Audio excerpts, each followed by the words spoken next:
it's very important to note that if you really go and research this, you'll find that your mahr has to be done in one of the 6 commodities. Actually, it used to be done in gold and silver. It can be called medieval rulings and stuff like that, but it is for a purpose. And it can be, yeah. And the other thing which is very important, I did a study, and I'll share it to you this afternoon on if the dollar was kept as gold, which was before August 1971 when President Nixon broke down the dollar gold relationship. You will see the impact on oil prices. As a matter of fact, today, if you were to apply the dollar as gold, do you know how much is a barrel of oil today would be? An ounce of gold should buy 2 barrels of oil. Based on that, just to answer your concern about fiat money, but bear up with me.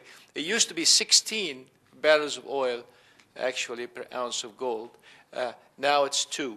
And how much is an ounce of gold today? Approximately $400. That means the actual value of a barrel of oil, if we were not in the fiat money print basis, would have been today $200. On the contrary, you will see the impact on the housing market. On the contrary, you will see the impact on the food commodities in the world.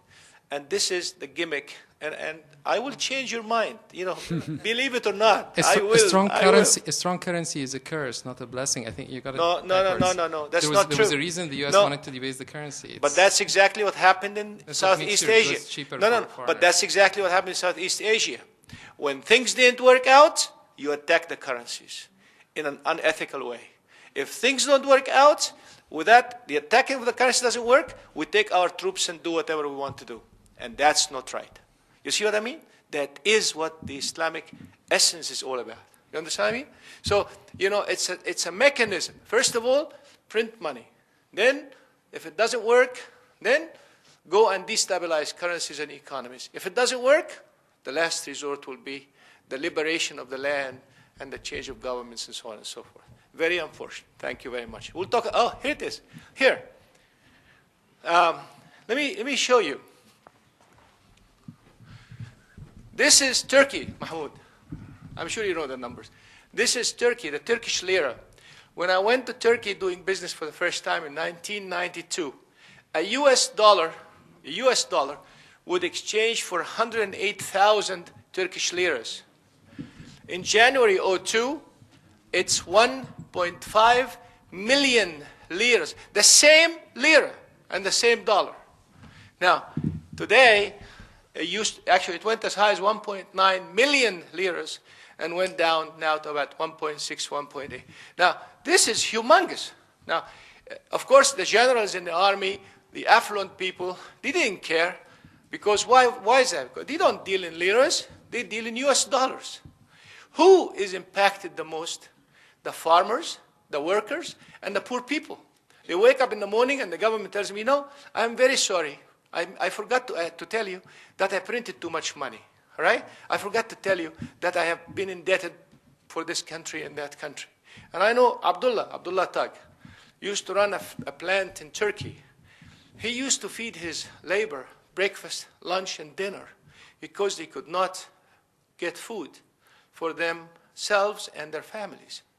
This is the hidden story that not too many people know about.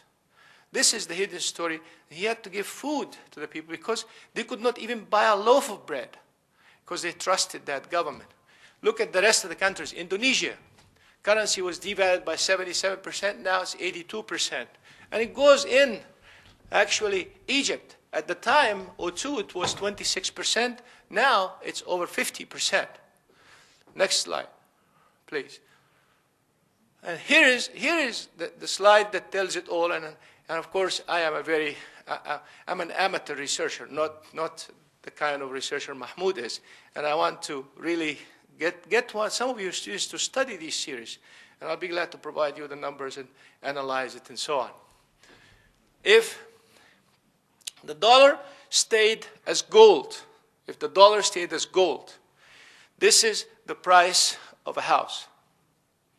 if the dollar stayed, went as is, which is ounce of gold per house, and you will see how it is. Keep going. That's not important. Keep going. Next slide. Where is that? And this is the gold versus rough rice. This is per ounce of gold at $35 constant, which is the red one. You can see if we were to apply the dollar as a gold today, the price of rough rice would have come up all the way, and the country would have been enjoying that change in economic environment. But today, what happens?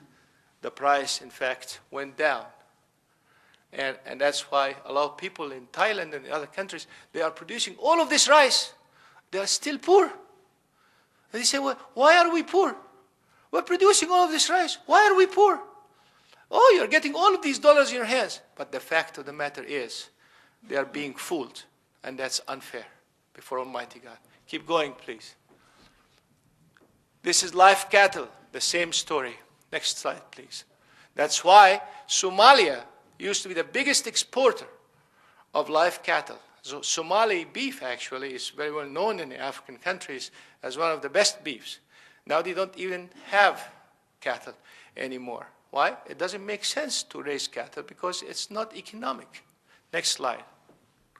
And this is what tells it all. Gold. Gold and crude oil. Actually, I have the inverse series. I'll show it to you in the afternoon. And let us, and then I'll show you also some of the rulings of Sayyidina Umar al-Khattab and so on this subject when it comes. Thank you very much.